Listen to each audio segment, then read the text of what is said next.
नमो नमः। नमो चलिए नमः। जी, जी। नमो नमः महोदय। सुवर्णा जी भी आज कक्षा में जुड़ी हुई हैं। जी नमो नमः। कल भी जुड़ी थी, थोड़ा लेट हुआ पर चलिए कोई बात नहीं, कोई बात नहीं। तो बात करते हैं हम लोग वास्तुशास्त्र की, ठीक है? तो वास्तुशास्त्र के अंतर्गत हमने जाना कि जो पृथ्वी तत्व है वह भूखंड को, गृह स्वामी को स्थिरता प्रदान करता है ना? स्थिरता यानी कि स्टेबिलिटी, ठीक है? यह जो है स्टेबिलिटी कराता है, चंचल नहीं बनाता है, जातक को धैर्यवान बनाता है ना? गृह स्वामी को धैर्यवान बनाता है, ठीक है? आकाश तत्व गृह स्वामी के दृष्टिकोण को दुरुस्त करता है, ठीक है? यह जो है दृष्टिकोण, ठीक है? यह जो है दृष्टिकोण को, विजन को, गोल, ठीक है? विजन, गोल, यह जो है गृह स्वामी को और उस भूखंड का एक भविष्य तय करता है, वो आकाश तत्व, ठीक है? आगे हम बात करेंगे, जब भूखंड को पढ़ेंगे तो वहां पर हम लोग बात करेंगे भूखंड की आयु, मकान की आयु, मकान की आयु भी निर्धारित करेंगे हम लोग। मकान का नुकसान होगा तो किस तत्व से होगा, ठीक है? कितने वर्ष तक यह मकान स्थिर रहेगा, ये सब हम लोग जानेंगे, ठीक है? तो कहीं ना कहीं इन तत्वों का ही वहां पर समावेश होता है ना? ये जल तत्व, जल तत्व क्या करता है? जातक के अंदर में इमोशंस को दर्शाता है ना? इमोशंस को यानी कि भावना को, कितना लगाव है, कितना जुड़ाव है, ठीक है? इससे किन्हीं का हैंड रेज है, बोलिए आशीष कुमार तिवारी जी, बोलिए कुछ कहना चाहते हैं? आकाश तिवारी जी कुछ कहना चाहते हैं? नहीं गुरुदेव, वो गलती से दब गया। चलिए ठीक है। इसके बाद जो वायु तत्व है ना? वायु तत्व, ये वायु तत्व, ठीक है? ये वायु तत्व इसके अंतर्गत वातावरण को, इन्वायरमेंट क्रिएट करता है, ठीक ना? यह जो है वातावरण, ठीक है? एनवायरमेंट,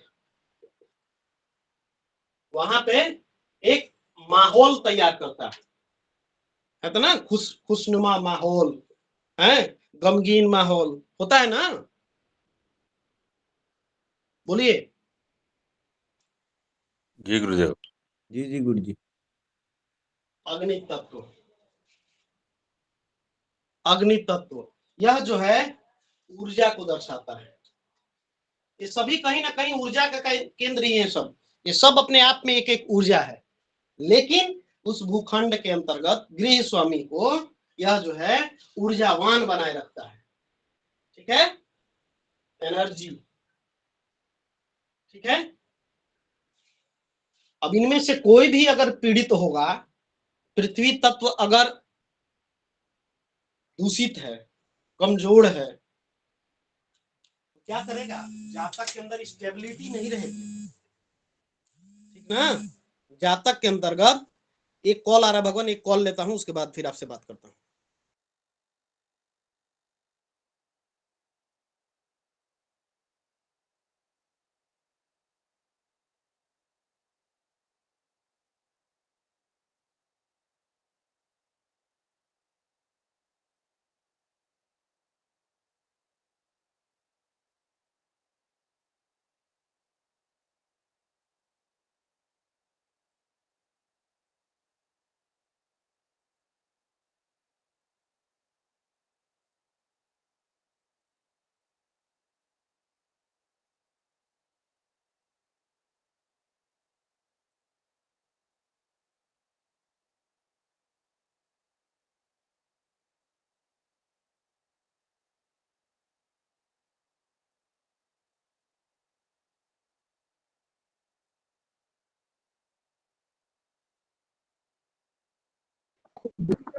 चाहिए।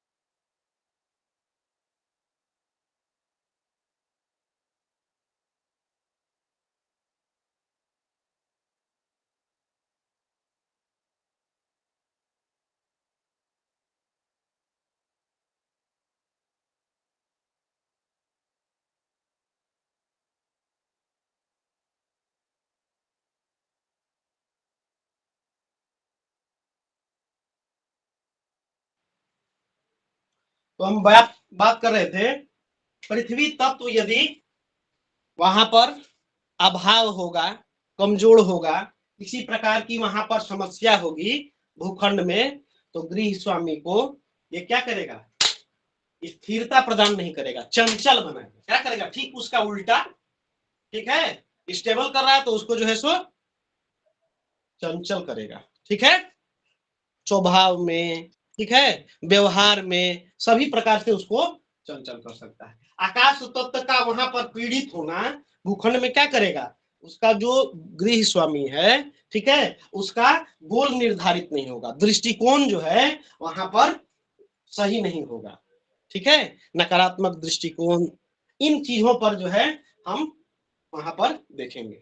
जल तत्व की कमी है तो कहीं ना कहीं रोग इत्यादि को देना, इमोशंस जो है जातक के अंदर जो भावना होगी वह जो है पवित्र नहीं होगी।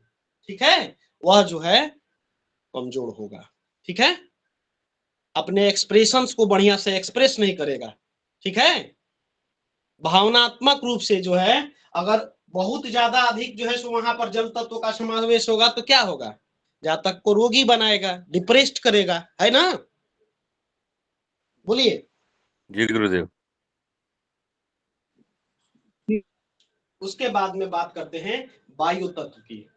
तो उस घर का जहां पर वायु तत्व जो है, खिड़कियां कम है, रोशनदान कम है, ठीक है, भूखंड के अनुकूल नहीं है, ठीक है, तो ये सब क्या करेंगे, वहां का एनवायरमेंट जो है, आप वहां पर बैठेंगे तो आपको बेचैनी होगी, अकबकाहट होगा, है कि नहीं। देखते हैं किसी किसी घर में, घर किस लिए निर्माण करते हैं हम लोग, इसीलिए ना कि आके आराम से शयन करें, आराम करें, है कि नहीं।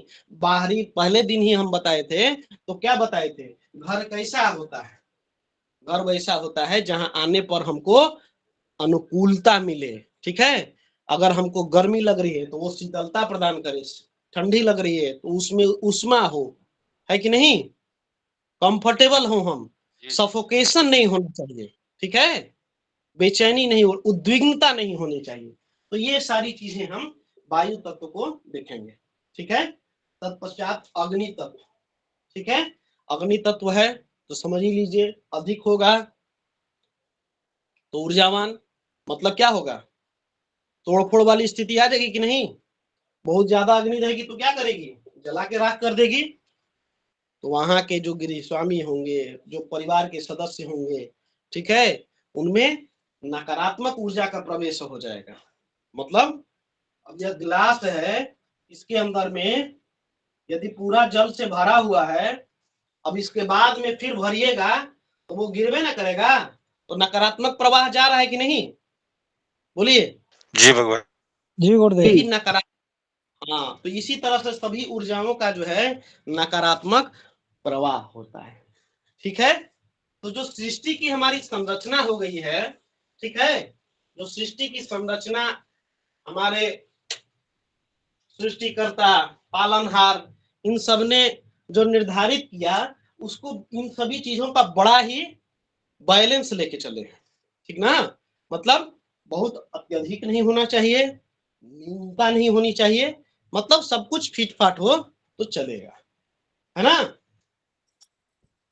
अब इसके जी अंदर जी में आप गुरुदेव जी। अगर मान के चलिए तब तो थोड़ा सा अधिक हो गया, तो वहां पर ऐसा उपाय करें कि थोड़ा सा अग्नि जो है उस जल तत्व को शोषित कर ले। तो शोषित करने का मतलब हमेशा अग्नि पे जल जो है सो भारी होता है कि नहीं। तो इतनी अग्नि हो ताकि जो एक्स्ट्रा जो वाटर है, एक्स्ट्रा जो जल तत्व है, उसको क्या कर ले, शोषित कर ले, है ना, तो बैलेंस हो जाएगा, जी जी गुरुदेव, है कि नहीं। जी बिल्कुल।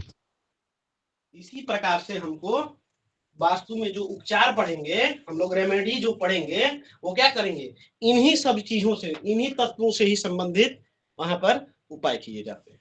ठीक है, तो ये एक तरीके से आपने समझा इसको। चलिए थोड़ा सा रिवाइज कर देते हैं पंचांग इत्यादि के बारे में एक बार पुनः। कई लोग जुड़े हुए हैं, आज थोड़ी संख्या अच्छी लग रही है ना। तो पंचांग के बारे में हमने बहुत सारी बातें की है कि नहीं। पूरा जो योग प्रकरण है, ठीक है, नक्षत्र इत्यादि, नक्षत्र कितने होते हैं, 27, मूल पर 27, एक अभिजीत मिलके 28 नक्षत्र हो जाते हैं। 28। ये सभी जो है भचक्र में हमारे विद्यमान है। इस भचक्र का मान कितना है, 360, 360 डिग्री, है ना।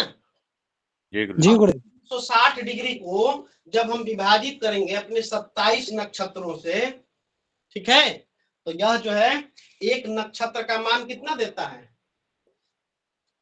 13 डिग्री 20 ग्राम। 13 अंश 20 कला। ठीक है, यही 360 भचक्र है। हमारी राशियां कितनी होती हैं, 12। ठीक है, जब इनको जब हम विभाजित करते हैं तो हमें एक राशि का मान कितना मिलता है, 30 डिग्री। 30 अंश। 30 अंश। तो ये सभी हमको थोड़ा बहुत जानना चाहिए। ये 30 डिग्री है, एक नक्षत्र 13 अंश 20 कला का। ठीक है, एक राशि में कितने नक्षत्र होते हैं, 2.25 नक्षत्र, है ना। मूलतः जो है एक राशि के अंदर 3 नक्षत्रों का समावेश होता है कि नहीं। जी 3 नक्षत्र आते हैं, लेकिन वो 3 पूरे नहीं आते हैं, उनके कुछ चरण आते हैं। किसी का 1 चरण, किसी का 2 चरण, किसी का 3 चरण, किसी का 4 चरण, है ना। इस तरीके से जो है कॉम्बिनेशन बना हुआ है कि नहीं। 1 जी 4 गुरुदेव। 4 4 1, ठीक है, 4 2 3, इस तरीके से 2 4 3 करके बना हुआ है, 3 4 2, है ना। जी अब एक चरण का मान कितना है, 13 अंश 20 कला को जब विभाजित करेंगे तो कितना आ जाएगा, 3 अंश 20 कला। 3 20 आ जाएगा। 3 अंश 20 कला। ठीक है, तो ये छोटा सा गणित है, इसको भी हम लोगों ने समझ लिया, है ना। किसी को कोई दिक्कत है तो बताइए,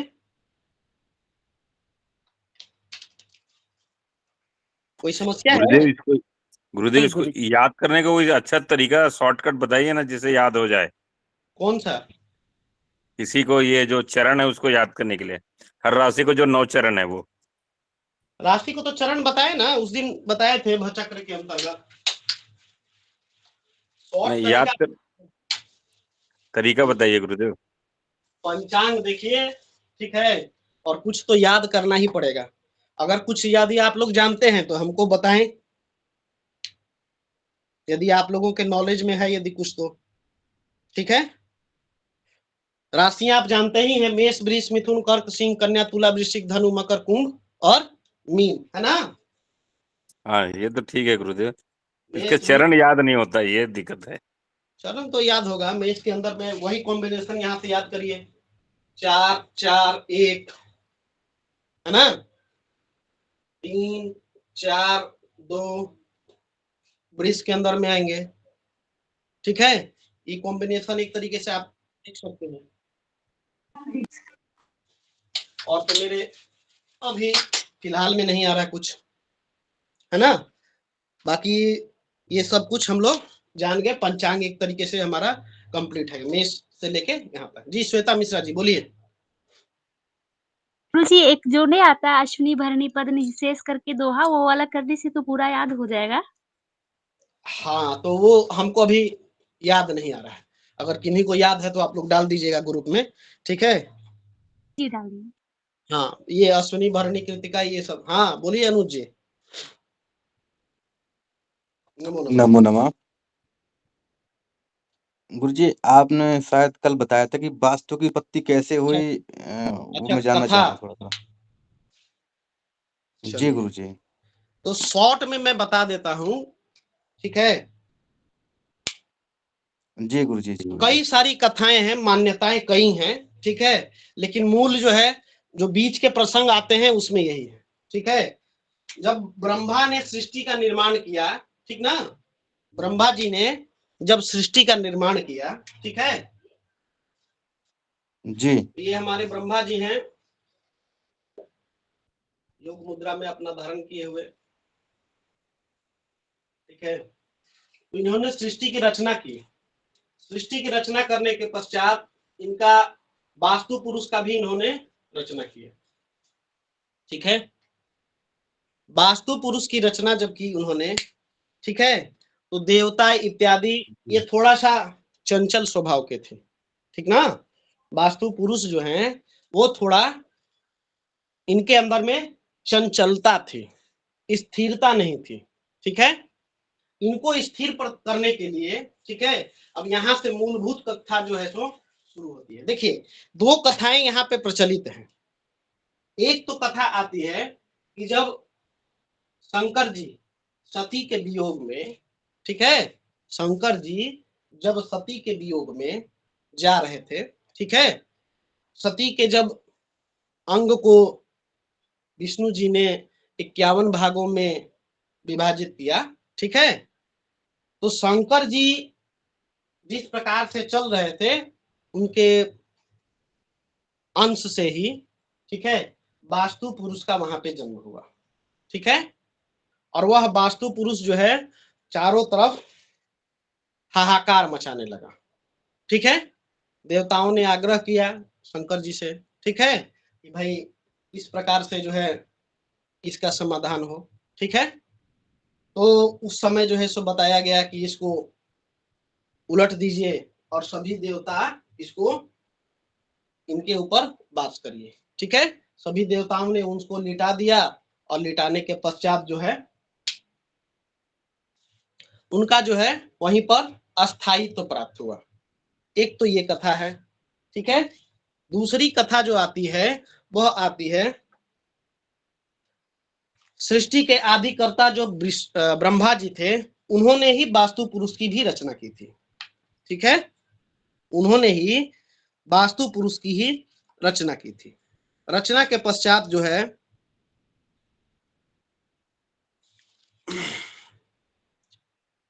अब इनके उत्पत्ति का जो है दिन भी जो है लिखा हुआ है विश्वकर्मा प्रकाश के अंतर्गत, ठीक है। यह जो है भाद्रपद मास के कृष्ण पक्ष की तृतीया तिथि को, शनिवार का दिन था, ठीक है। कृतिका नक्षत्र था, व्यतिपात योग था, विष्टिकरण था, ठीक ना। तब जो है ब्रह्मा जी ने इसको उत्पन्न किया था, याद रखिए। गुरुजी वास्तु पुरुष की जो जी, उत्पत्ति जी। हुई वो डेट लिखवा दीजिए गुरुजी, वो तिथि लिखवा दीजिए। भाद्रपद त्रेता युग, युग है त्रेता युग, ठीक ना। त्रेता युग, त्रेता युग में भाद्रपद मास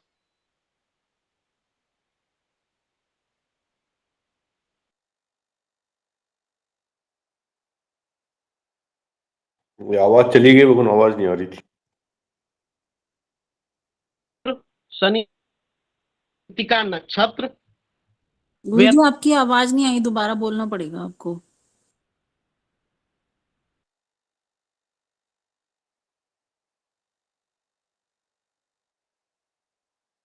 रचना किया, उत्पन्न किया, ठीक है।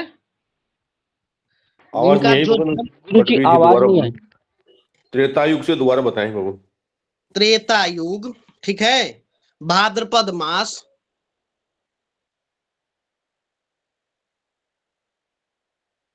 जी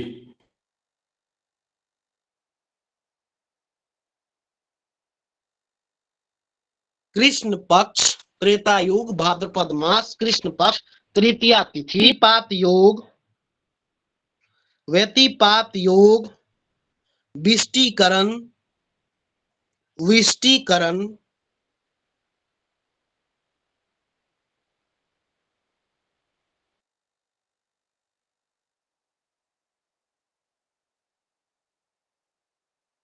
जी। ठीक है। विष्टीकरण। कुलिक बेला दक्षिणायन हो सकता है ना? दक्षिणायन होगा। इतना चीज पता चला तो भाद्रपद मास है तो दक्षिणायन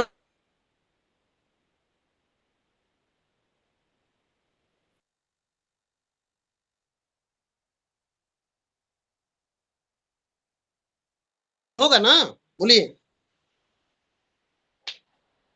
भाद्रपद को जी जी बहुत सही।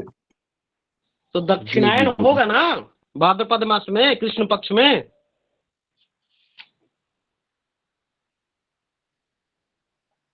जी जी जी गुरु जी। जी जी। हाँ तो दक्षिणायन, यहाँ पर एक दक्षिणायन भी नोट कर लीजिए।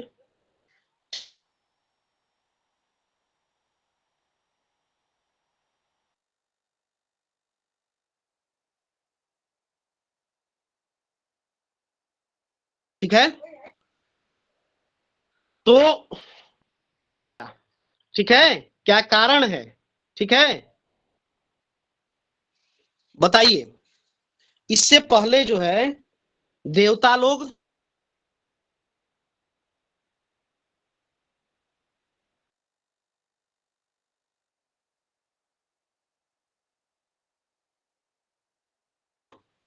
उनको थोड़ा सा पीड़ित कर रहे थे। ठीक है, उसका जो है विशालकाय काल है कि पूरे जो 14 भुवन होते हैं ना, उन 14 भुवन को अपने आप में समेट लिया। ठीक है।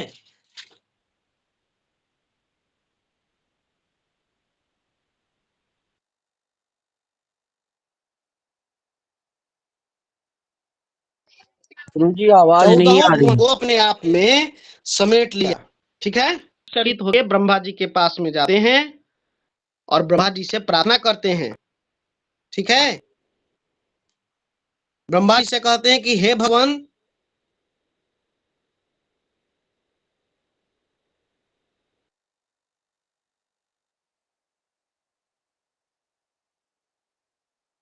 हम लोग कहाँ जाएं?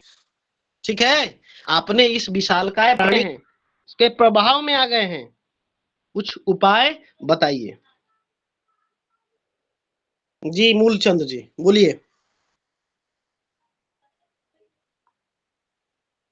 कुछ कहना चाहते हैं? गुरुदेव आपके ये तो वीडियो बंद कर दीजिए। इससे शायद आपका नेटवर्क कम पड़ रहा है, आवाज बीच में रुक रहा है गुरुदेव। अभी आवाज आ रही है? अब आवाज आ रही है गुरुदेव। चलिए, श्लोक है विश्वकर्मा प्रकाश का प्रथम अध्याय में। ठीक ना?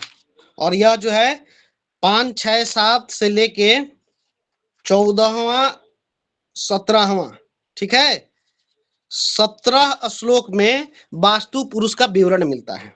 ठीक है। और इन 17 श्लोक में वास्तु पुरुष के बारे में, उसकी रचना से लेके सभी विषयों को बतलाया गया है। ठीक है। देवताओं का पीड़ित होना, देवताओं का ब्रह्मा जी के पास में जाना, ब्रह्मा जी को पुनः वरदान देना। ठीक ना? जी तो गुरुदेव।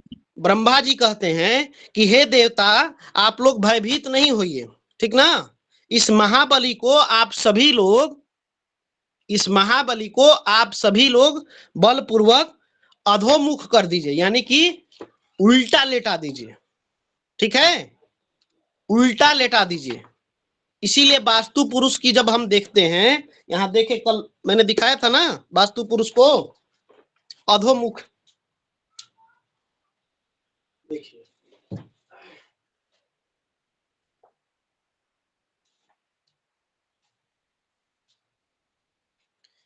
देखिए, ये वास्तु पुरुष है ना? जी गुरुदेव। जी गुरुदेव। दिख रहा है आप लोगों को? जी हाँ हाँ गुरु दिख जी। रहा है। जी गुरु जी दिख रहा है। तो यह जो है लेटा हुआ ऊर्ध्वमुख नहीं है, बल्कि अधोमुख है। ठीक है। जी जी ठीक है। जी तो देवताओं द्वारा इसको अधोमुख कर दिया गया बलपूर्वक। ठीक है।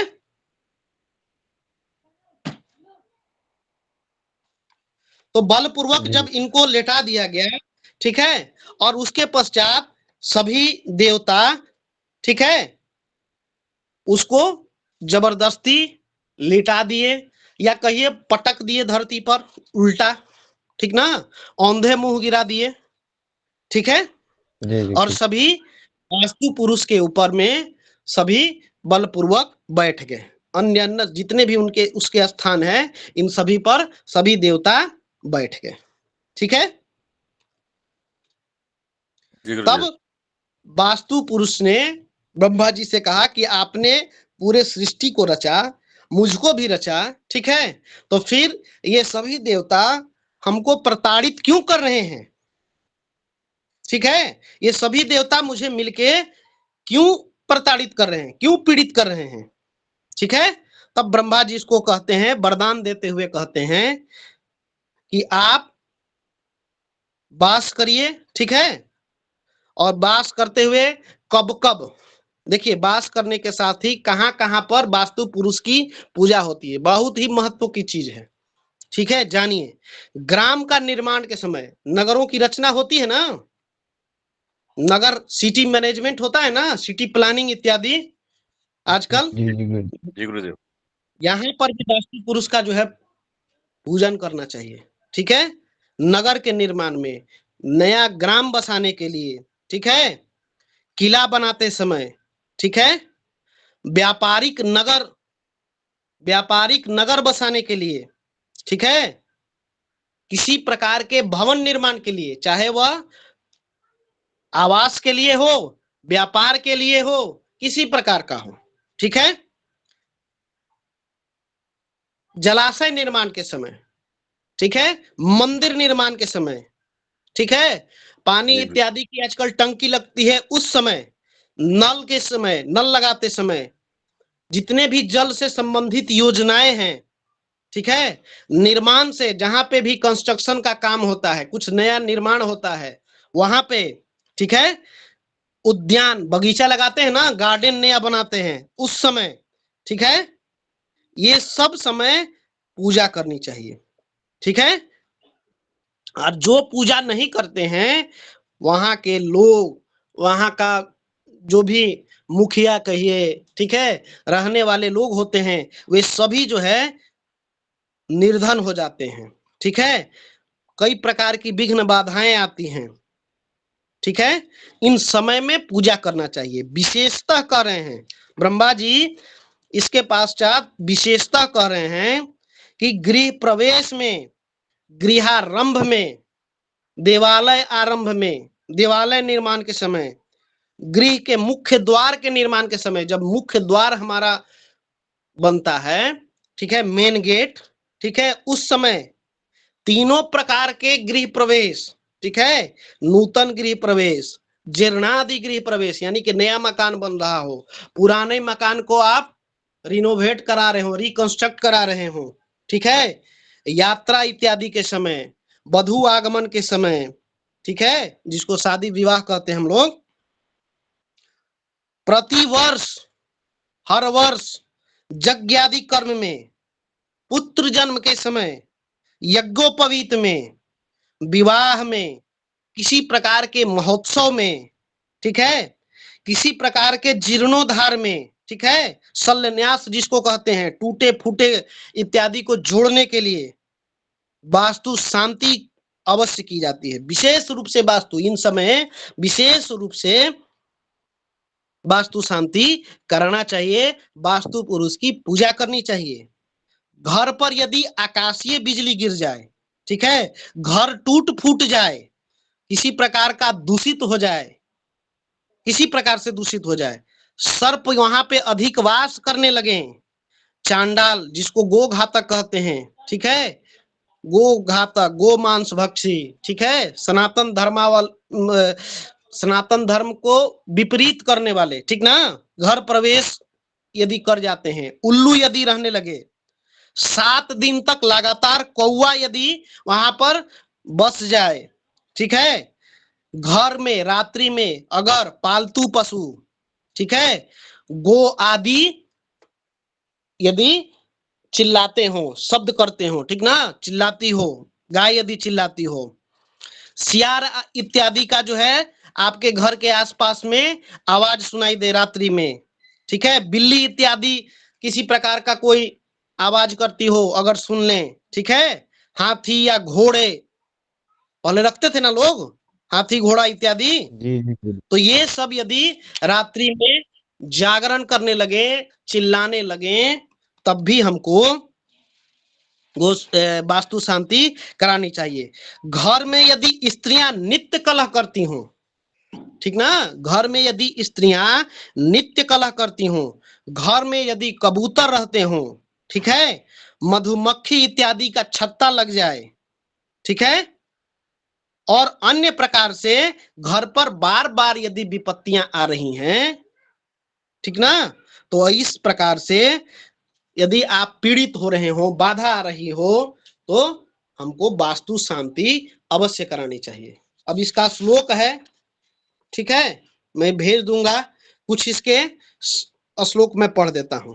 विश्वकर्मोवाच, ठीक है, वास्तुशास्त्र प्रवक्ष्यामि लोकानां हितकामया पुरा त्रेतायुगे हासीन महाभूतं व्यवस्थितं स्वयपानं शरीरेण सकलं भुवनं ततः दृष्टं विस्मयं देव गतासेन्द्रा भयावृता ततस्ते भयमापन्ना ब्राह्मणं शरणं येहु। मतलब इसका तात्पर्य है कि सभी लोग देवता इत्यादि त्रेता युग में, ठीक ना, ये सब वास्तु पुरुष का जब रचना हुआ, जो पूर्व की कथा हमने कही, ठीक है, उसमें ब्रह्मा जी इत्यादि द्वारा इनका रचना हुआ, ठीक है। तत्पश्चात जो है कहते हैं ब्रह्मा जी देवताओं का किस प्रकार से भय दूर करते हैं, वहां पर 2 श्लोक में है, 8वां और 9वां श्लोक में, ठीक है। भूत भावन भूतेश महद्भयम उपस्थितम कवम्याशम कवगच्छामो वयम लोक पितामह मा कुर्वन्तु मयम भयम देवा विगृहीतेन महाबलम निपात अधोमुखम भूमो निवृशंका भविष्यत। इस प्रकार से उन्होंने श्लोक संख्या 23 तक वास्तु पुरुष के बारे में, वास्तु शांति कब करवानी चाहिए और किन किन प्रयोजन में हमको विशेषतः वास्तु शांति करवानी चाहिए, इन सब का उन्होंने यहाँ पर विवेचना दिया है, ठीक है। मत्स्य पुराण के अंतर्गत, ठीक है, मत्स्य पुराण के अंतर्गत एक और कथा प्रचलित है, ठीक है, देवताओं, ठीक है, देवताओं के उस महाबली, ठीक है, देवताओं के उस महाबली भूत की पीठ पर बैठने तथा वास करने से उस पुरुष का नाम वास्तु पुरुष पड़ गया। अभी तक तो वो एक प्राणी की उत्पत्ति हुई थी, ठीक है, पुरुष था, उत्पन्न हुआ, देवता वास करने लगे, ठीक है। अब जो है वास्तु पुरुष, उसका नाम देवताओं ने ही रखा। मत्स्य पुराण के अंदर एक अन्य रोचक कथा इस संबंध में वर्णित है। प्राचीन काल में अंधक दैत्य के वध के अवसर पर शिव जी ने अपना विकराल रूप बनाया था, तब उनके ललाट से पसीने की एक बूंद धरती पर गिर पड़ी, ठीक है। उस बूंद के धरती पर गिरते ही एक विकराल मुख वाला अद्भुत प्राणी उत्पन्न हो गया तथा उसने धरती पर गिरी हुई अंधकासुर के रक्त की बूंदों को पी लिया, ठीक है। परंतु अंधक के रक्तपान करने से जब उस प्राणी की तृप्ति नहीं हुई तो वह भगवान शिव के सम्मुख बैठकर तप करने लगा। तब भैरव ने संतुष्ट होकर उससे वरदान मांगने को कहा। तब उस प्राणी ने कहा कि हे देव देवेश, मुझ में तीनों लोगों को ग्रस्त कर लेने की सामर्थ्य उत्पन्न हो जाए। त्रिशूलधारी शिव ने एवं मस्तु कह दिया, भगवान तो भोलेनाथ हैं, ठीक है। तब वह प्राणी अपने विशाल शरीर के साथ ऊर्ध्वमुख होकर पृथ्वी पर गिर पड़ा। पहले जो वास्तु पुरुष था वह क्या था, ऊर्ध्वमुख था। ऊर्ध्वमुख मतलब नहीं कहते हैं कि चित्ते लेट जाना, ठीक है, उसी प्रकार से चित्त से ही लेट गया। इससे भयभीत देवों दानवों आदि ने उसके ऊपर चढ़कर, ठीक है, उसे चारों तरफ से काबू में कर लिया, ठीक है। वह पुरुष देवताओं का निवास बनने के कारण वास्तु पुरुष कहलाया। उसने सभी देवों से प्रार्थना की कि हे देवगण, आप सब लोग मेरी जीविका का प्रबंध करें जिससे मैं जीवित रह सकूं। तब ब्रह्मादिक देवताओं ने कहा, यहाँ पे श्लोक है नारद पुराण के अंतर्गत, ठीक है, वास्तु के प्रसंग में जो बलिदान होगा वह तुम्हारा आहार होगा। वैश्वदेव के अंत में जो आहार भेंट किया जाएगा वह तुम्हारा होगा। विश्वदेवा इत्यादि को जो हम देते हैं ना, वास्तु शांति अर्थ जो यज्ञ किया जाएगा, वास्तु की शांति के लिए जो यज्ञ किया जाएगा वह भी तुम्हारा आहार होगा। यज्ञ एवं मांगलिक कार्यों में की गई बलि से तुम्हें आहार मिलेगा। जो अज्ञान से या ज्ञान से, ठीक है, वास्तु की पूजा नहीं करेंगे वो भी तुम्हारा आहार होंगे। यानी कि घर में जो अनिष्ट हो जाता है, ठीक है, तो वह भी जो है अज्ञान से या ज्ञान से वास्तु पूजा नहीं करेंगे, वे भी तुम्हारा आहार होंगे। ठीक है, देवताओं के इस प्रकार वरदान देने पर वह प्रसन्नता पूर्वक वास्तु पुरुष बन गया और उसकी पीठ पर मनुष्य तथा देव आदि निवास करने लगे और तभी से संसार में वास्तु शांति एवं वास्तु यज्ञ का प्रचलन हो गया। ठीक है, यह वास्तु पुरुष ईशान कोण में सिर करके अधोमुख पड़ा हुआ कल्पित किया गया है। ठीक है, तो यह भी एक कथा प्रचलित है। ठीक ना, यानी कि हमको अपने ज्ञान की अधिकता के कारण, ठीक ना, ज्ञान की अधिकता, हम तो सब जानते ही हैं, सर्वज्ञ हैं, लेकिन वास्तु शांति या वास्तु पूजा नहीं करेंगे। अभी तो 1 वर्ष पहले किया था, हर साल वास्तु शांति होगी, है कि नहीं? या अज्ञानता है, किन्हीं के पास में अज्ञानता है, वो जानते ही नहीं है कि हमको घर में मंगल कारणों में वास्तु पुरुष का पूजन करना चाहिए या वास्तु शांति करवानी चाहिए। जिनको मालूम भी नहीं है, दोनों ही परिस्थितियों में जब उनका मरण होता है तो वह भी वास्तु पुरुष के ग्रास बन जाते हैं। ठीक ना? जी गुरुदेव, यही जो है वास्तु पुरुष की कथा है। जी हरि किशन जी बोलिए भगवान। अच्छा भगवान, अभी आपने ये बताया है ना कि मक्खी का छत्ता लग जाता है, कबूतर रहने लगे, ऐसा कुछ होने लगे तो वास्तु शांति करानी चाहिए। जी जी तो जी, इसमें ये पूछना चाहता हूँ, मकान जब आपने बनाया है उस समय वास्तु शांति करा चुके हैं तो ये फिर दोबारा करानी चाहिए इसको? हाँ बिल्कुल, अच्छा, लिखा है ना, प्रत्येक वर्ष।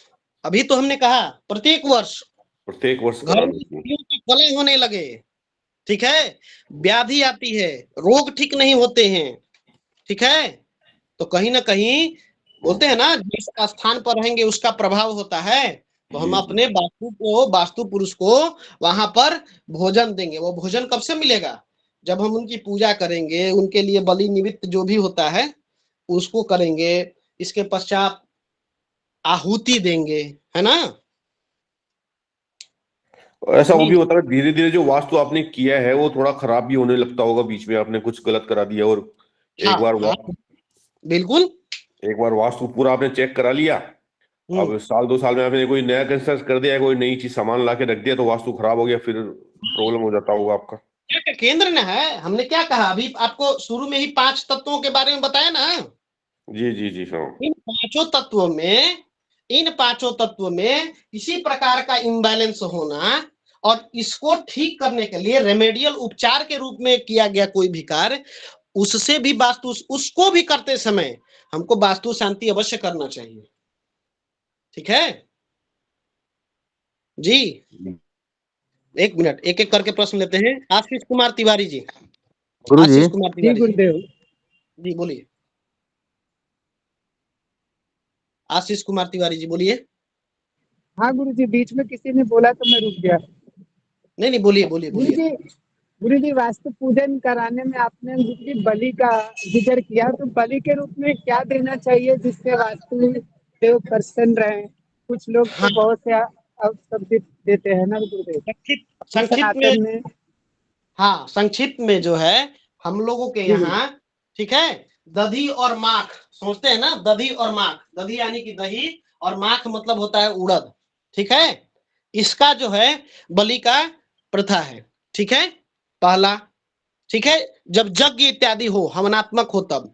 ठीक है, इसके अतिरिक्त नारिकेल बलि दिया जाता है। नारिकेल मतलब नारियल, ठीक ना, नारियल नारियल। फोड़ा। जी ठीक है, तो यह भी जो है सो बलि से ही संबंध रखता है। ठीक है, जी गुरुदेव। हाँ, तो ये नारियल जो हम लोग वहां पर देते हैं, फोड़ते हैं शुभ कार्य करने के लिए, ठीक है, तो वह भी जो है बलि के रूप में ही दिया जाता है। चौमुख दिया जलाते हैं, एक और बात है, सरसों जी तेल दिया जलाते हैं, है ना, तो वह भी जो है जी बलि को ही जो है सो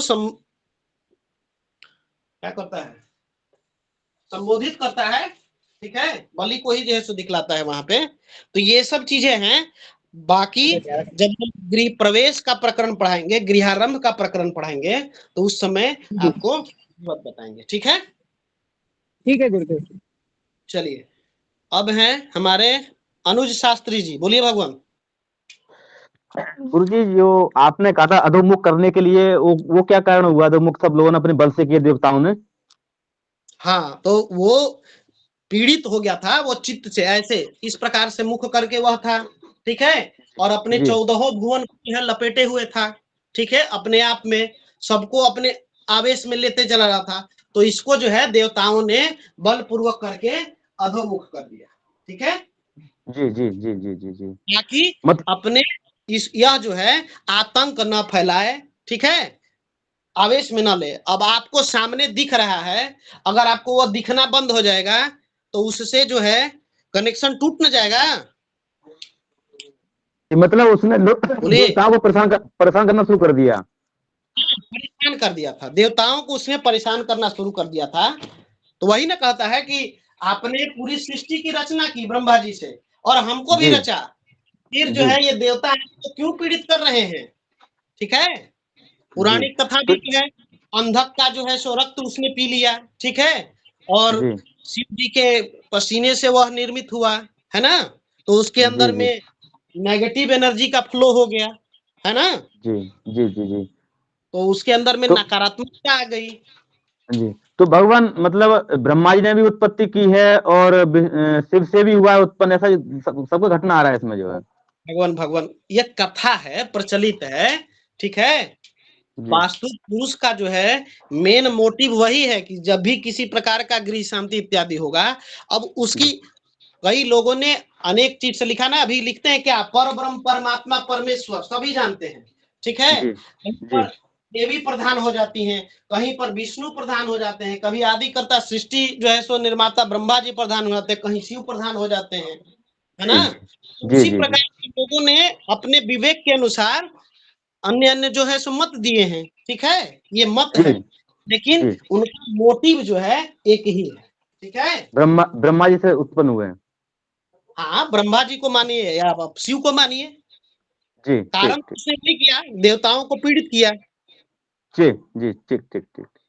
चलिए, देवेंद्र शर्मा जी। नमो नमः गुरुदेव। जी भगवान बताएं। मेरा प्रश्न था, जैसे किसी का गृह प्रवेश हो चुका है और घर में रहना चालू हो गया है गृह स्वामी का, जो ठीक। आपने ये मुझे जो संकेत बताए, जैसे कौवा 7 दिन के लिए वास कर जाए वहां, गाय आदि शोर मचाए रात में, बिल्ली शोर मचाए, घर में नित्य कलह होती रहे, पति पत्नी में लड़ाई चल रही हो, हाँ तो उनको फिर दोबारा से गृह शांति करानी चाहिए। हाँ, वास्तु शांति, जी जी। वास्तु पुरुष की पूजा, ठीक है, हाँ हाँ। उसमें भी प्रक्रिया है वास्तु शांति के लिए, वास्तु का पूजन के लिए, उसके हवन के लिए, ठीक है, उसको नैवेद्य इत्यादि भेंट करने के लिए जो भी प्रक्रिया है उसको हम फॉलो करेंगे वास्तु पुरुष के। तो मतलब इस साल के अंदर ही करानी चाहिए, पहले करा सकते हैं? हर साल कराइए। साल में यदि बाधाएं बार बार आ रही हैं तो आप उसको 2 बार 3 बार 4 बार रिपीट कर दीजिए। जी गुरुदेव, ठीक ठीक। ठीक है, स्त्रियों का कलह हो जाए, आपके प्रोग्रेस में बाधा आ रही है, ठीक है, आदि जी जी व्याधि से पीड़ित हैं, ठीक है, जी गुरुदेव। और कुछ जो है सो ध्यान नहीं लग रहा है, मन में उद्विग्नता है, तो वास्तु शांति अवश्य कराना चाहिए। जी गुरुदेव, धन्यवाद। और किन्हीं का कोई संशय?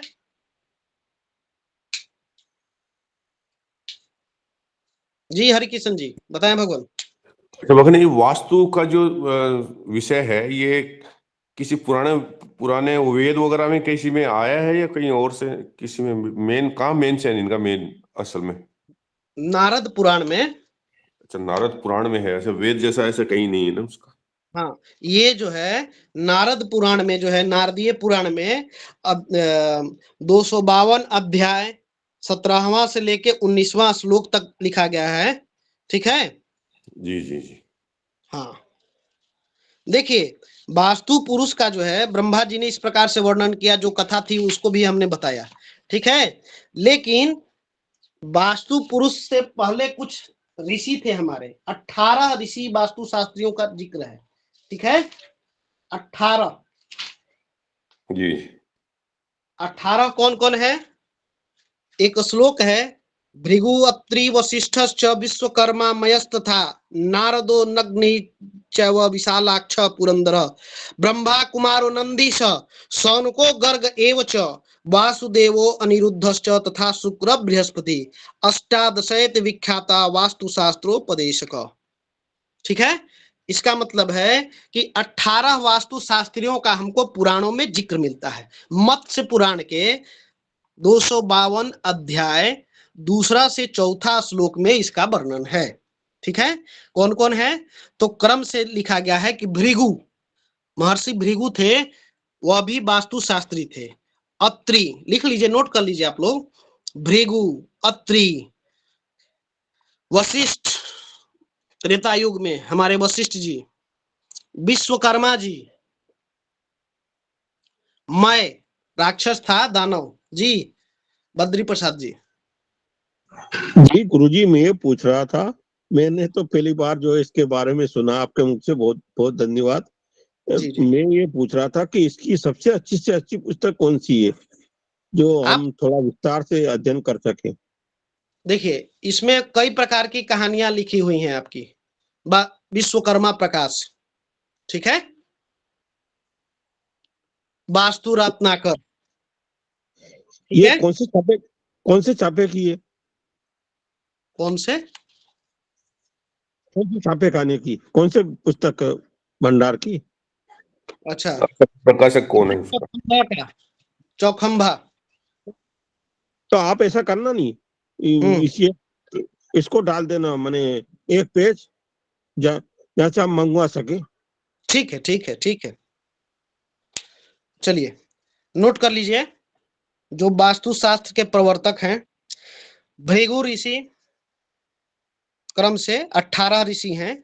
ठीक है। भृगु, अत्रि, वशिष्ठ, भृगु, अत्रि, वशिष्ठ, विश्वकर्मा, विश्वकर्मा, मय, जिसने इंद्रप्रस्थ की रचना की थी, मय दानव ही था ना, इंद्रप्रस्थ की रचना द्वापर युग में। नारद, नारद, मय, नारद, नग्नजीत, नग्नजीत, विशालाक्ष, नग्नजीत, विशालाक्ष, पुरंदर, इंद्र भी कहते हैं, पुरंदर, इंद्र का ही दूसरा पर्यायवाची शब्द है पुरंदर, इंद्र, ब्रह्मा, स्वयं ब्रह्मा जी, कुमार कार्तिकेय, कुमार कार्तिकेय, नंदीश्वर, नंदीश्वर, सौनक ऋषि, है ना, सौनक आदि जो 88,000 ऋषि है ना, गर्ग, गर्ग ऋषि, वासुदेव कृष्ण, वासुदेव कृष्ण, भगवान कृष्ण, अनिरुद्ध, अनिरुद्ध, शुक्र, शुक्राचार्य, शुक्र, देवताओं के गुरु और दानवों के गुरु शुक्र, और बृहस्पति, बृहस्पति और बृहस्पति। ठीक है। ये 18 वास्तु शास्त्रियों का हमारे पुराणों में जिक्र मिलता है। ठीक है ना, इनका उल्लेख किया गया है। ठीक है। मत्स्य पुराण के अध्याय 252, श्लोक संख्या 2, 3 और 4। ठीक है, क्लियर है भगवान? जी जी जी करते हैं। तो ये वास्तु पुरुष के बारे में हमने जाना। ठीक है, उसकी उत्पत्ति की कथा जानी, वास्तु जो शास्त्री से हमारे पुराने वास्तु शास्त्री, ठीक है, इनको भी हमने जाना। ठीक है, हमारे जो पंच तत्व हैं इनके बारे में भी जाने, है ना, अब कल से हम लोग ग्रामवास काकणी पर विचार करेंगे। ग्रामवास काकणी, ठीक है। अभी तो है 5 मिनट, इसको देख लीजिए, बड़ा ही इंटरेस्टिंग टॉपिक है। एक बनाइए आप लोग, 9 खाने का ग्रह, 9 ग्रह बनाते हैं ना, वैसे ही बनाइए।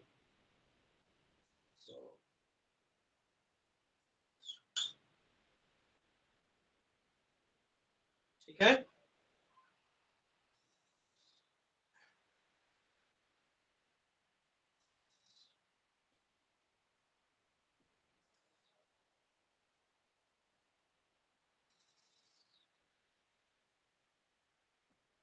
अब कुछ हम लोग जानेंगे, ठीक है। कथाएं बहुत हो गई, ठीक है। अब हम अपने रियल टॉपिक वास्तुशास्त्र पर आते हैं। जी बोलिए भगवान। आशीष कुमार तिवारी जी। जी गुरुदेव, क्या नाम बताया? ग्राम काकड़ी। हाँ हाँ, काकणी विचार, यह जो है वास के लिए है। किसको कहाँ वास करना चाहिए। सबसे पहले आते हैं ना कि गुरुदेव जी, हम दिल्ली में सेटल होना चाहते हैं, हम मुंबई में सेटल होना चाहते हैं, हमने एक नया मकान लेने की योजना बना रहे हैं वहां पे, ठीक है। आजकल तो लोग सब कुछ लेने के बाद आते हैं ना विचार करने के लिए, लेकिन उससे पहले हमको विचार करना चाहिए कि वहां पर रहने के लिए हमको लाभ मिलेगा कि हानि मिलेगा, ठीक है। ये लाभ हानि के लिए ये चाहिए, ठीक है। दिशा जो है आप लोग लिख लीजिए अपने आधार पर। अभी हम लोग पूर्व दिशा, इसको भी मान सकते हैं हम लोग पूर्व, क्या दिक्कत है। पूर्व इसी को माने, शुरू से ही मानते आए हम लोग, है ना। पूर्व, पश्चिम, उत्तर और दक्षिण, ठीक है। ये दिशाएं हैं हमारी। इस प्रत्येक घर का अंक लिख लीजिए आप लोग, ठीक है। 1 सीरियल वाइज, यहां से स्टार्ट करिए, क्लॉक वाइज। 2 3 4 5 6 7 और ये 8। ये बीच का पोर्शन जो है ऐसे ही छोड़ दीजिए, इसका कोई नामकरण नहीं होगा, ठीक है। ये 9 8 घर हैं आपके, ठीक है। इनके कुछ वर्ण होते, ठीक है।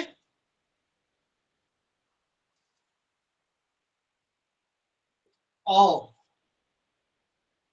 क, चो, टो, तो, पो, य और सौ, ठीक है। जी नीतू जी कुछ कहना चाहती हैं। ये गुरुजी, ये जो नंबर लिखवाया ना आपने, वो क्लियर नहीं हो रहे हैं गुरुजी, ये बता दीजिए आप। लिखिए, एक नंबर कहाँ से शुरू हुआ है? एक यहाँ पर, ये पूर्व दिशा, हाँ जी। 1, ये 2 3 4 5 6 7 8, ठीक है जी। बद्री प्रसाद जी भी बता दीजिए भगवान। जी गुरु जी, मैं ये पूछ रहा कि जैसे कि अपन ग्रामवास देखेंगे तो जन्म राशि से देखेंगे कि चालू राशि बोलता नाम से? हाँ बताते हैं, अभी बताते हैं, अभी तुरंत बताएंगे। पहले इसको लिखिए ना, इस पूरे चार्ट को लिखिए आप लोग। जी नीतू जी कुछ कहना चाहती हैं अभी भी? नहीं गुरुजी, वो रह गया था। जी हरि किशन जी कुछ कहना चाहते हैं? आप गाने ये बता दीजिए, ए उसको दिख नहीं रहा तो बोल दीजिए दोबारा एक बार और। ए कै अ, ठीक है। ये है अ, यहाँ से शुरू है। देखिए आशीष जी आप भी देखिए, जी जी यहाँ से नामकरण शुरू हुआ है। 1 2 3 4 5 6 7 और 8, ठीक है। ये क्रम हो गया। अब इसके अंदर जो वर्ण लिखे हैं वह लिख लीजिए, अ वर्ण, ठीक है। अवर्ण, कवर्ण, चवर्ण, टावर्ण, तावर्ण, पवर्ण, यवर्ण और सवर्ण। ठीक है, सवर्ण। इसके अंदर में स से तालव्य स से आगे तक। ठीक है, अ का मतलब ये 5 नंबर में क्या है? 5 नंबर में 5 नंबर में तो है, तो 5 नंबर में तो 5 नंबर में तो लिख लिया आप लोगों ने इस चार्ट को? नहीं गुरुजी, गुरुजी ये गुरुदेव फिर भी समझ में नहीं आ रहा है। और एक बार बताइए गुरुजी, अ से और एक बार बताइए। ये देखिए पूर्व दिशा, दिशा तो सबसे पहले आप लोग लिख लीजिए, ये पूर्व दिशा। ठीक है, पूर्व, पश्चिम, उत्तर, दक्षिण। ठीक है, इसके अतिरिक्त आपको कोण मिल गया। ठीक है, कोण भी समझ में आ रहा है, आग्नेय कोण, ईशान कोण, ठीक है, वायव्य कोण, नैऋत्य कोण। ठीक है, तो पूर्व दिशा में, ये पूर्व दिशा है, पूर्व दिशा, ये पूर्व दिशा में नंबर लिखा हुआ है एक नंबर 1। ठीक है, और यहाँ पे वर्ण लिखा है अ। ठीक है, वर्ण लिखा हुआ है अ। ये आग्नेय कोण। ठीक है, साउथ ईस्ट, यहां पर लिखा हुआ है वर्ण क और अंक लिखा हुआ है 2। ठीक है, दक्षिण दिशा। ठीक है, यहां पर वर्ण लिखा हुआ है च, अंक लिखा हुआ है 3। ठीक है, नैऋत्य कोण, यहां पर वर्ण लिखा हुआ है ट, टमाटर वाला ट। ठीक है, और अंक लिखा हुआ है 4।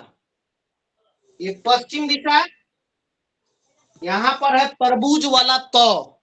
ठीक है, तरबूज वाला त, अंक है 5। ठीक है, यहां पर वायव्य कोण में प से पतंग। ठीक है, और अंक लिखा हुआ है 6। उत्तर दिशा, ठीक है, अंक लिखा हुआ है अंक लिखा हुआ है 7। ठीक है, और य से यज्ञ, यज्ञादि कर्म। ठीक है, य। ईशान कोण, ईशान कोण में अंक लिखा हुआ है 8 और वर्ण है सवर्ण, शनिचर वाला स। ठीक है, क्लियर है? जी गुरुदेव। अभी किसी को ये अंक और ये वर्ण में किसी प्रकार का कोई समस्या नहीं है? आगे बढ़ें। जी गुरुदेव, आगे बढ़े। जी गुरुदेव। चलिए, थोड़ा सा आप लोग थोड़ा सा स्पीड पकड़ना पड़ेगा, ठीक ना? थोड़ा सा स्पीड होइए, थोड़ा सा, ठीक ना? अब यहाँ पर लिखवा रहे हैं हम योनि। ठीक है, योनि लिखवा रहे हैं। होता है ना गरुड़ मार्जार, है ना? पंचांग में लिखी हुई है योनि आपकी। ठीक है, उसी योनि को यहाँ पर लिखवा रहे हैं। अब किस घर में कौन सी योनि है उसको आप लोग लिखिए। अ में लिखिए गरुड़। ठीक है, या गरुड़ वर्ग, ये है गरुड़ वर्ग। ठीक है, गरुड़। अ में गरुड़। ठीक है, क में मार्जार, मार्जार बिल्ली। ठीक है, क में मार्जार, क में मार्जार बिल्ली। ठीक है, य में लिखिए सिंह। च जो है, ठीक है ना, यहाँ पे दक्षिण दिशा, च में लिखिए सिंह 3 नंबर में। ठीक है, 3 नंबर में सिंह। ठीक है, 4 नंबर में स्वान, कुत्ता, श्वान। ट वर्ग में 4 नंबर घर में श्वान, नैऋत्य दिशा है ना, यहां पर होगा श्वान। यहां तक कोई दिक्कत? नहीं नहीं गुरुजी कोई दिक्कत नहीं है। त वर्ग, त वर्ग यहां पर लिखिए सर्प, पश्चिम दिशा, ठीक ना, सर्प, सर्प, ठीक है। वायव्य, क वर्ग वायव्य, यहां पर लिखिए मूषक, मूषक, ठीक है। क वर्ग में हो गया सर्प, नाग, ठीक है, सर्प वर्ग। और यहाँ प वर्ग जो है यहां पर लिखिए मूषक यानी कि चूहा, ठीक है। यहां तक क्लियर है ना? जी जी। ये गज, उत्तर दिशा में गज यानी कि हाथी, गज यानी कि हाथी, ठीक है। और श में शशक, शशक यानी खरगोश, है ना, स वर्ग, शनिचर वाला, स में शशक यानी कि खरगोश, ठीक है। सबका हो गया? जी गुरुदेव। जी जी गुरुदेव जी बहुत। किसी को कोई इस चार्ट में कोई समस्या? नहीं गुरु।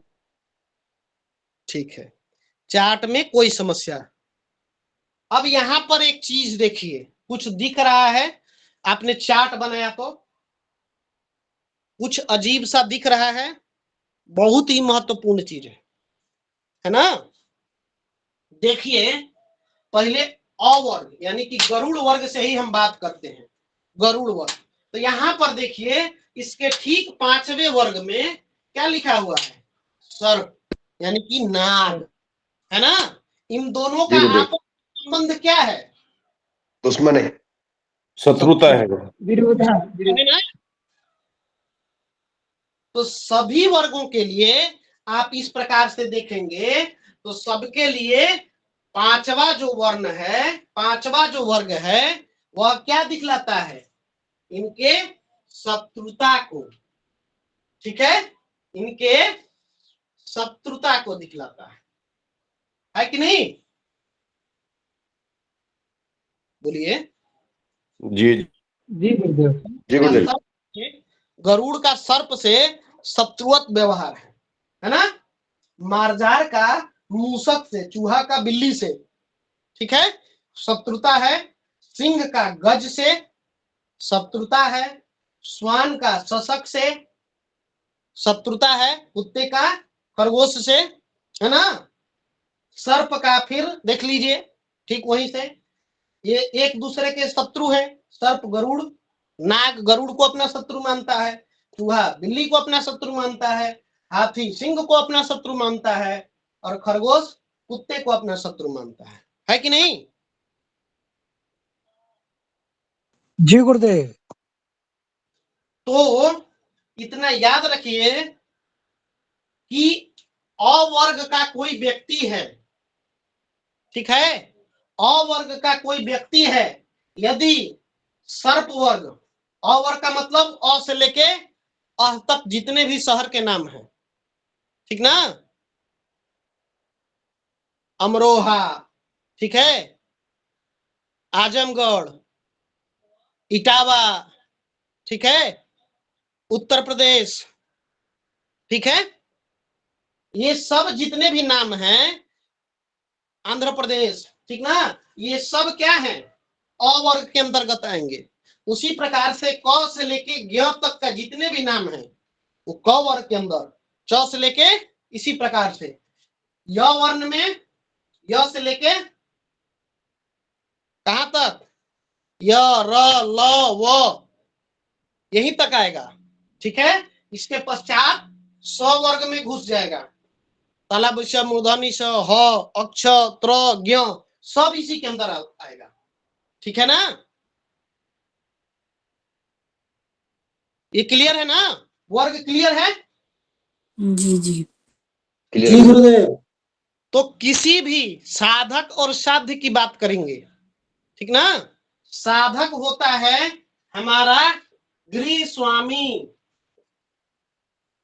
और साध्य होता है वह स्थान। ठीक है? साधक गृह स्वामी, साध्य स्थान का नाम है। ठीक है? तो किसी भी साधक को अपने से पांचवें वर्ण वाले, ठीक ना, पांचवें वर्ग वाले ग्राम में, नगर में, शहर में वास नहीं करना चाहिए। यहां क्या होगा? शत्रुता। ठीक है? इसके शत्रु अधिक होंगे। आगे और भी विषय पर चर्चा करेंगे, लेकिन यह जो है हमारा एक शत्रु और मित्र का जो है व्यवहार है कि नहीं? बोलिए। जी गुरु। ठीक है, यहां पर एक चीज ध्यान में रखना है, अगर राशि नाम है तो ठीक है, ठीक है, राशि नाम मालूम है तो ठीक है, नहीं तो प्रचलित नाम भी हम ले सकते हैं। ठीक है? राशि नाम यदि है तो ठीक है, नहीं तो हम जातक का, गृह स्वामी का प्रचलित नाम भी यहां पर ले सकते हैं। ठीक है? ठीक है गुरुजी। चलिए, ये वर्ग क्लियर हो गया। साधक किसको कहते हैं, साध्य किसको कहते हैं, यह भी जान लिया आपने। बोलिए देवेंद्र जी। गुरुदेव मुझे जानना है, जैसे आपने बताया आ वर्ग में बहुत सारे स्थानों के नाम आ गए, तो आ वर्ग में जैसे साधक का नाम भी हम लेंगे या सिर्फ स्थान का नाम ही लेंगे? नहीं लेंगे, क्या नहीं? ऐसा नहीं हो सकता है कि अरुण नाम का व्यक्ति आजमगढ़ में रहे। मतलब दोनों देखने ना हमें? हाँ, जी, वही जान। गरुड़ के साथ में क्या है संबंध? ठीक है ना, है एक ही वर्ग जी के जी ना है। जी जी जी आप किसी स्थान पर जाते हैं तो अपने व्यक्ति को, अपने राज्य के व्यक्ति को ढूंढते हैं कि नहीं ढूंढते हैं कि दिल्ली प्रदेश के कोई व्यक्ति मिल जाए, जी हमारे ढूंढते हैं। कन्वर्सेशन अच्छे होंगे, ये ना? तो जी हो जी सकता है, मैंने क्या कहा, निर्देशित क्या कहा, आप यहाँ पर भी जा सकते हैं क वर्ग के, ठीक है, च वर्ग के, ट वर्ग के, प वर्ग, य वर्ग, स वर्ग सब प्रशस्त है। जी जी जी लेकिन त वर्ग यानी कि सर्प वर्ग में प्रशस्त नहीं है। अपने से पांचवें वर्ग में वास नहीं करना नहीं कर। जी गुरुदेव। साधक को अपने से पांचवें स्थान के साध्य में वास नहीं करना चाहिए, इतना। ठीक है? हाँ बोलिए बहुत आशीष बहुत तिवारी। बहुत बढ़िया। जी गुरुदेव, वही वही थोड़ा सा पूछना था कि वो अपने से पांचवा निकालेंगे कैसे गुरुदेव? भगवान नाम मालूम होगा ना, आपका नाम जी जी आशीष है, आप गरुड़ वर्ग के हैं, कहाँ पर आपको जी वास जी। करना है? कहीं जमीन इत्यादि लिए हैं, कहाँ पर वास करना है? अभी तो नहीं लिया हूँ, गाँव में है गुरुदेव। अरे तो गांव का नाम बताइए। सिरौली। चिरौली। तो चिरौली कौन सा वर्ग आया? तीसरा वर्ग आया ना, तो हाँ आपके लिए प्रशस्त है। ठीक है? जी गुरुदेव, धन्य। है? पांचवा नहीं ना है? जी बस बोलिए, आज इतना ही पे समाप्त करेंगे, आगे नहीं बढ़ेंगे। मूलचंद जी बोलिए भगवान। ये अ वर्ण में मतलब कितना अक्षर है इसमें? अ से बोले ना भगवान, अ से लेके अ तक जितने भी आपके वर्ण अक्षर हैं पूरा। क से क ख ग घ ng ऐसा इतना है ना गुरुदेव? नहीं क भगवान, ख नहीं ग घ ng। अ से लेके अ तक हाँ अलग है, ये अ हाँ वर्ण में आएगा। क से हम्म लेके ग तक क वर्ण में आएगा। च से लेके य तक, ठीक है, यह ठीक जो ठीक। है इस वर्ण में आएगा। अ क च ट त प पढ़े ना, हाँ गुरुदेव। बस तो ठीक वही है ठीक है अ गुरुदेव। क च ट त प। ओके ठीक है, धन्यवाद गुरुदेव। ध्रुव उपाध्याय बोलिए भगवान। जी नमो नमो भगवान। मतलब यही है भगवान की, जैसे अरुण नाम के व्यक्ति दानापुर में रहने के लिए उसका सही स्थान नहीं है। नहीं है, नहीं है। जी। अपने से 5वें वर्ग में निवास करना उसके लिए शुभ नहीं है। और भी बाकी चीज निकालेंगे, अभी हम इतना ही पे बता रहे हैं, अभी तो और भी चीज निकालेंगे, उसका भकूट वगैरह ये सब चीज पर विचार करेंगे, लेकिन फिलहाल अभी इतना जानिए, इस वर्ग के आधार पर आप रहना उचित है कि नहीं उचित है, इतना बताइए। ठीक है, अनुज शास्त्री जी बोलिए। ये वर्ग की जो बात हो रही है वो वर्ग में पंचम वर्ग आता ना, पांच वर्ण आते ना वर्ग में, तो अपने से 5वां वर्ग और से इस वर्ग, ये जो वर्ग दिए हैं हम, अपने से 5वें वर्ग में इसको निवास नहीं करना है। ठीक है, जी। मतलब जैसे इसमें जैसे इसमें आ हो गया, का हो गया, चा हो गया, मतलब आपने आ वर्ग ले लिया तो 5 वर्ग आर में आ जाएंगे। नहीं नहीं नहीं, 5वें वर्ण कैसे आएंगे? अ वर्ण के अंदर सब ना आ जाएंगे, इस्लामपुर भी आ जाएगा उसी के अंतर्गत। ठीक है, वही है ना गुरुदेव, इसमें अ आ ई ये सब आएगा ना गुरुदेव, अ आ ई उ ए ओ आ उ ए ओ औ अन अ सब पूरा, जितने शहर के नाम, जितने जातक के नाम होंगे। जैसे वर्ग भगवान जैसे चा वर्ग आता है, चा वर्ग में 5 वर्ण आते हैं, तो इसमें ऐसा कोई सिस्टम नहीं है। नहीं, अ वर्ण में पूरे आपके जितने स्वर वर्ण है सब आएंगे, अ में पूरे स्वर वर्ण जी। अब व्यंजन वर्ण को यहाँ पर विभाजित कर दिया गया है, 5 इसको दिया गया, 5 इसको, 5 इसको, 5 इसको, 5 इसको, य को कितने मिले? य र ल व, सिर्फ 4। ठीक है, उसके बाद में 100 से आगे जितना भी आएगा व्यंजन वर्ण सब जो है 100 में आ जाएगा। ठीक है, सीतारामपुर भी इसी में आएगा, श्री रामपुर भी इसी में आएगा, ज्ञानपुर भी इसी में आएगा। ठीक है, जी 100 वर्ण में ही। ठीक है, वर्ण समझ में आ गया ना? जी गुरु। अभी भी कोई संशय है तो पूछिए, बेझिझक पूछिए। ये शय लिखा है गुरु जी, इसमें 8 अंक आया है, उसमें एक क्षत्रज्ञ भी आ जाएंगे ना, क्षत्रज्ञ। हाँ, क्षत्रज्ञ, मैं बोला ना, ज्ञानपुर भी इसी में आएगा, आपका हस्तिनापुर भी इसी में आएगा। ठीक है, त्रिपुरा भी इसी में आएगा, शिलोंग भी इसी में आएगा। ठीक है, यहां तक क्लियर? बताएं भगवान, तब ना आगे बढ़े, ना तो सस्पेंड करेंगे। यहाँ तक क्लियर? कोई समस्या, किसी को कोई दिक्कत? नहीं गुरुदेव। चलिए, जी गुरुदेव। ये इसके वर्ण और इसके योनि सब याद रखिएगा। ठीक ना? गरुड़ वर्ण, ठीक है, गरुड़ वर्ण या अवर्ग। ठीक है, यहाँ पर सर्प, ठीक है, गरुड़ और नाग का एक दूसरे में, नाग पास से बांधे थे मेघनाथ जी, ठीक ना? तो गरुड़ जी आए थे ना नाग पास खोलने के लिए, राम लक्ष्मण के। तो एक होता है तब आग को पानी से मिटाया जा सकता है। बोलिए। जी गुरुदेव। बोलिए ऋषि जी। गुरुदेव, जैसे ईसा नाम है तो तावर के किसी भी नाम वाले शब्द में निवास नहीं कर सकती। हाँ, तो वाले तो, थ, द, ध, न, ठीक है।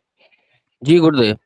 ये 5 वर्णों में से किसी भी वर्ण से किसी शहर का नाम होगा, ठीक है, या 5 नामों में से किसी भी जातिका का नाम होगा, वो अ से लेके अपने स्वर वर्ण वाले किसी भी शहर का, ग्राम का स्टार्ट हो रहा हो तो वहां पे वास नहीं कर सकते हैं। दोनों है, ऐसा नहीं है सिर्फ तो से नाम हो सकता है ना, तानिया नाम हो सकता है, तानिया आजमगढ़ में नहीं रहता। जैसे गुरुदेव, जैसे छोटा बड़ा छोटी तीसरा नंबर है तो उधर ता था दा, ऐसा दास दा वाले में निवास, ऐसा तो नहीं है ना गुरुदेव? नहीं नहीं नहीं नहीं, तो का मतलब पूरा तो थ द तो वर्ग पूरा, ठीक है। जी जी जी। ऐसा नहीं कि तो से 9 वाला, नहीं, तो थ द ध न, इन अक्षरों से यदि शहर का, ग्राम का नाम हो, इन अक्षरों से यदि किसी जातिका का या जातक का नाम हो तो इसके लिए क वर्ण होगा। ठीक है, उसी प्रकार से अन्य बाकी सब। जी देवेंद्र जी बोलिए।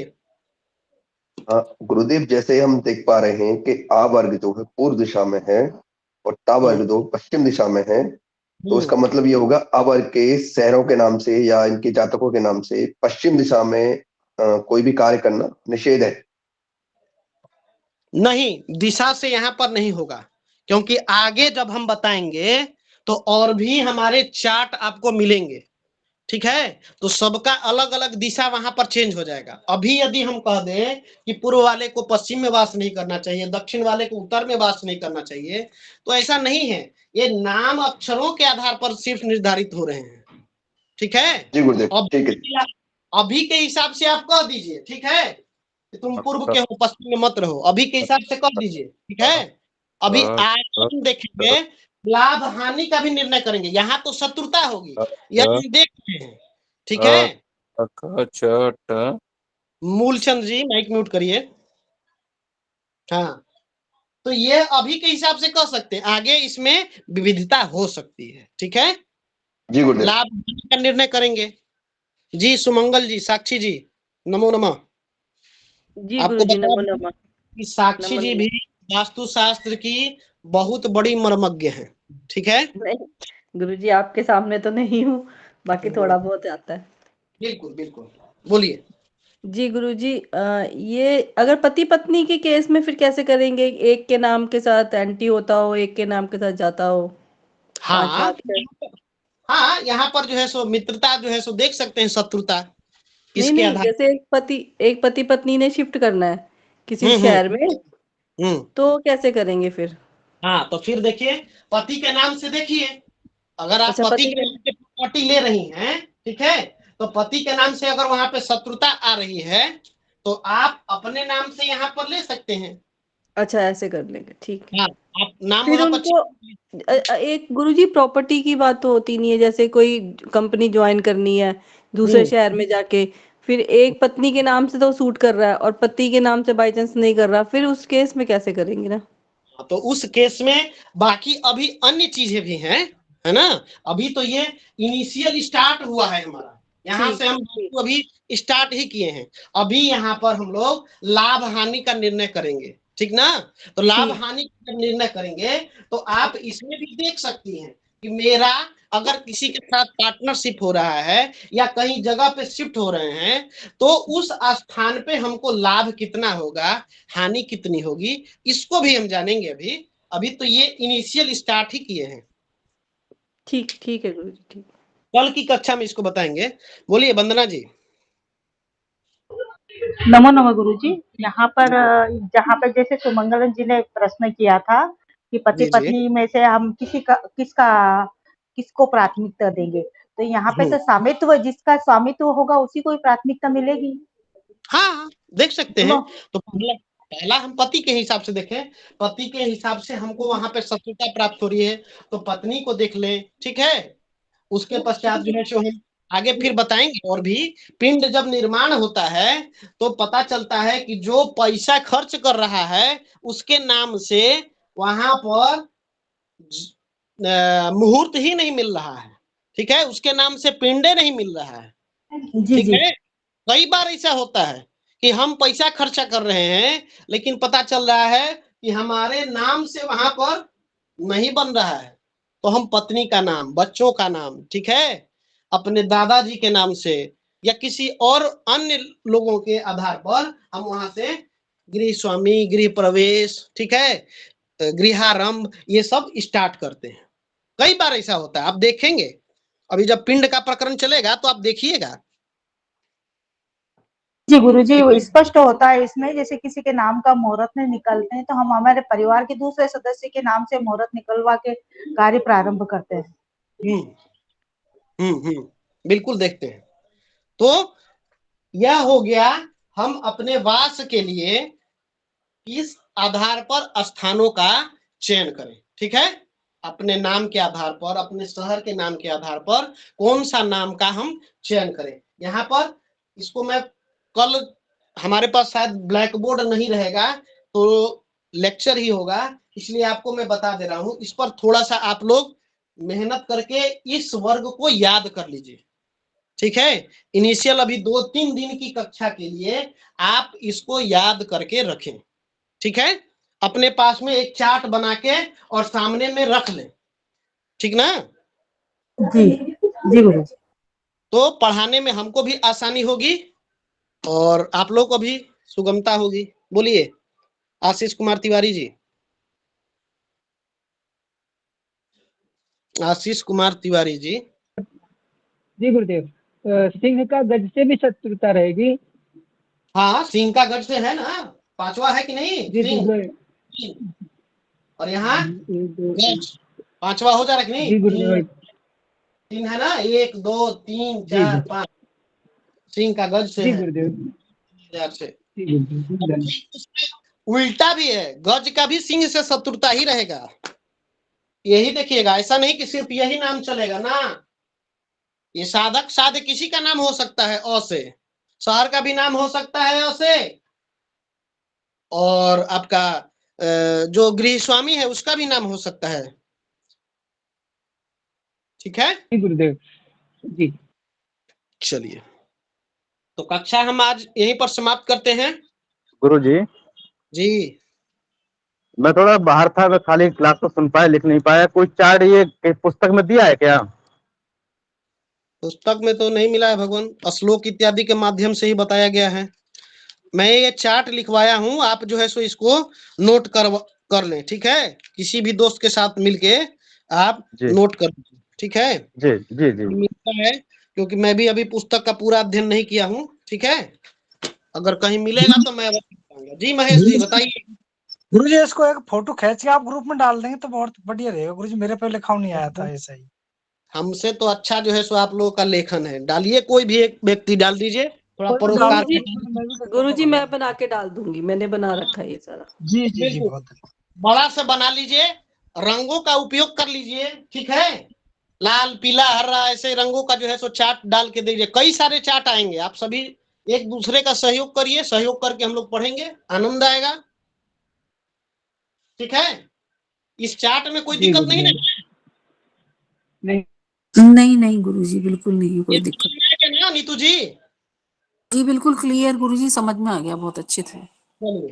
तो यह जो है हम लोग यहाँ पर आज इसको यहीं पर समाप्त करेंगे। कल हम लोग लाभ हानि पर चर्चा करेंगे, ठीक है। उसके बाद फिर आगे मेलापक प्रकरण पर चलेंगे, ठीक है। जी गुरुदेव। अच्छा समाप्त करें। जी गुरुदेव।